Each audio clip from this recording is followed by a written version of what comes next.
Je suis la grand-mère d'un jeune homme de 21 ans qui a une maladie rare. L'apparition des premiers symptômes s'est faite à la naissance et le diagnostic donc, a été posé donc 2 ans après. Donc j'ai vu au cours de ces années la vie familiale bouleversée, cette vie auquel sont confrontés les parents et sa petite sœur et toutes les difficultés qu'il faut surmonter au quotidien, tant sur la prise en charge des soins, sur la prise en charge administrative, scolaire et médico-sociale.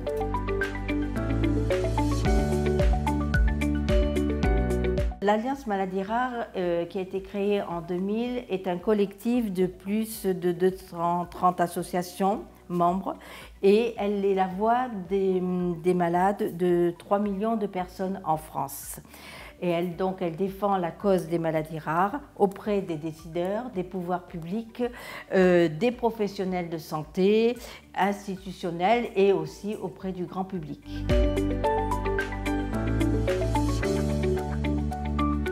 Les maladies rares sont vraiment rares, mais très nombreuses. Elles se caractérisent très souvent par le fait qu'elles soient invisibles et qu'un handicap peut survenir pour plus de 75% de personnes atteintes de maladies rares.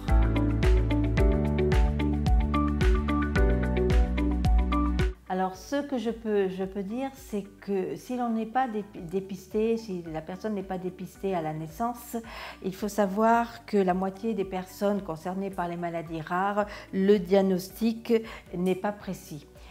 Ce que je peux conseiller donc à vous, étudiants et futurs médecins ou professionnels de santé,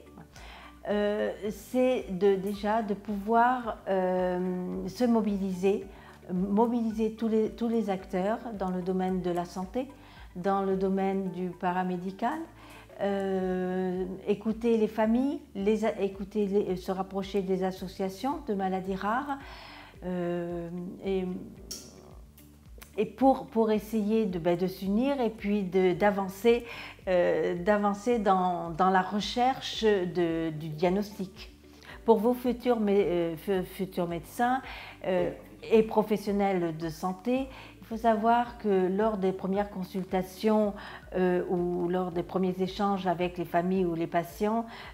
si vous n'arrivez pas à avoir de réponse